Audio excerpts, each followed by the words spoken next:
I hesitate to record this message this morning coffees on the 23rd of March, because I've always been taught that pastors don't have problems, and if they do have problems, they keep it to themselves.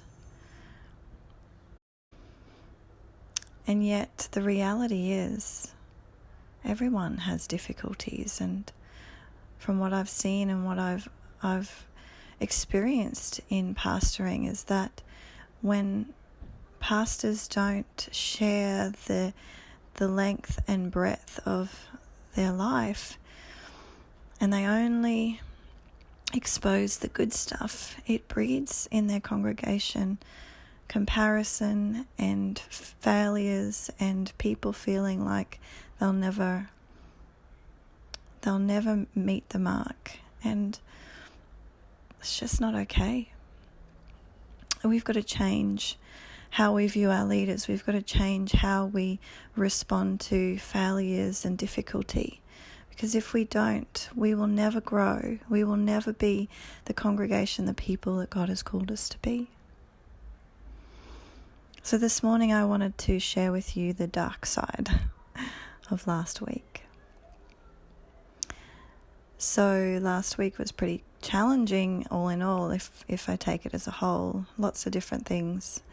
Oreo, our dog, had a sore that I was trying to deal with at home, and at the same time he was just barking incessantly all day and all night. As soon as we'd let him out of the house, he'd just run right around the house barking, and we were worried about our neighbours who were home more than usual.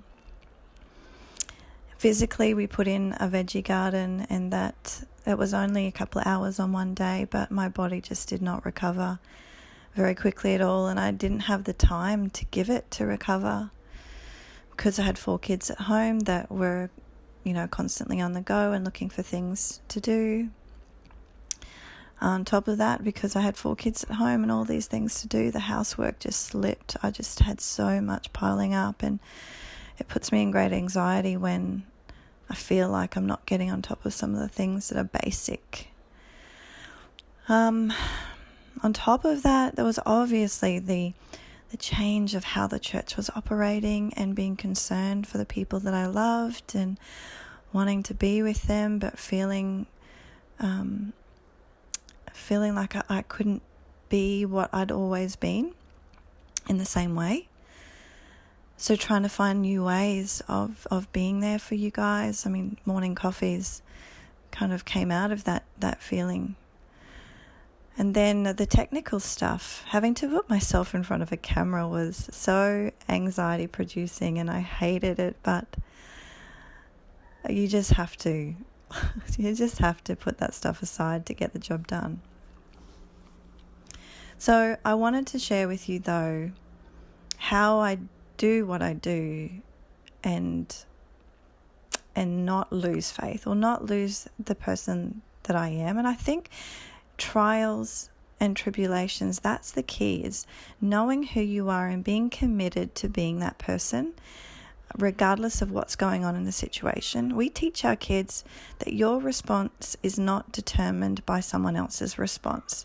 So if someone else is mean to you, that does not give you the permission to be mean back. So in all things, who you are has to rise above. And the book of James, in the very first chapter, he says, "Consider it all joy, my brethren, whenever you are enveloped in or encounter trials of any sort or fall into various temptations. Be assured and understand that the trial and proving of your faith brings out endurance and steadfastness and patience." I mean, they're all character things. They're things that should be in your character anyway, that are just brought out when you face these trials. "Let endurance and steadfastness and patience have full play." That means let those things come to the surface. "And do a thorough work, so that you may be people perfectly and fully developed, with no defects, lacking in nothing. And if any of you is deficient in wisdom, let him ask of the giving God, who gives to everyone liberally and ungrudgingly, without approaching and fault finding, and it will be given to him. Only it must be in faith that he asks with no wavering. For the one who wavers is like the billowing surge out at sea that is blown hither and thither and tossed by the wind. So I think that really talks about being assured of who you are. It goes on to talk about the double-minded man is unstable in all of his ways. And so when we're encountering trials and difficulties and just those moment by moment horribleness of life, I always find myself withdrawing into who I am and finding the strength in the character qualities that I've built. Being honest, being true, being stable, being sure, being strong, being kind, being considerate, walking in grace, walking in love. These things, if you draw back into those things, then it's like a buffering zone that the trials of life really can't touch that thing, because it's such a foundational part of who you are. The second thing is obviously putting faith above everything.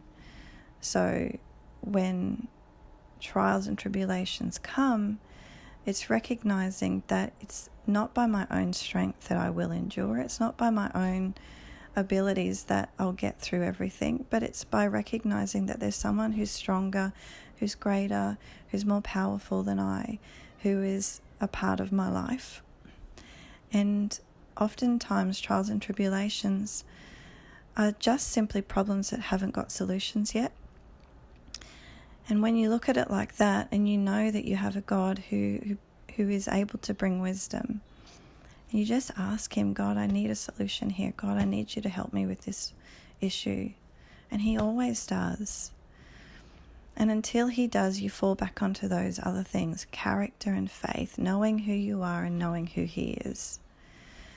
And you just keep trying, and you just keep going, and you just keep doing things. And eventually you'll find that God highlights a path to you, or you have a brainwave and you think of something that you could do to fix it, or something that you're trying starts to work. So just giving yourself to those things, I find in times of difficulty and trial, is more powerful than starting to feel despair or complaining and whinging about it to other people, or giving up even, or any of those other experiences that we might have had. And I will admit, there are moments where I'll just cry for a second. It'll just get too much and I'll just cry for a second. And I'll take a deep breath and I'll pray and I'll just start again. Just start again. Just start again. Just try again. I know that my God is always with me. I know that he always sustains me. I am confident that he's never left me and he never will. And in the midst of the trial, and in the midst of really pressurized situations, or situations where things have changed, I know that if I just keep focused on those things, who he's made me to be, who he is, and the promise that he will come through for me, there is a strengthening that comes, and I can just make it through. So this week I'm praying that things will be a little bit easier, but I know that there'll still be some trying times. And I know that you will encounter some trying times too. And I hope that you will be encouraged by this, to stay true to who you are, stay confident in who he is, and know that in every problem, God will be the solution. Just keep trying, just keep moving, just keep having faith. And I'll end with my favorite prayer. Help me, Lord Jesus. David will attest that he will hear me saying that all around the house. Help me, Lord Jesus. The simplest prayer, but the most effective one. I hope this has encouraged you. It was my intention to encourage you this morning. How to endure trials. I'll talk to you again tomorrow.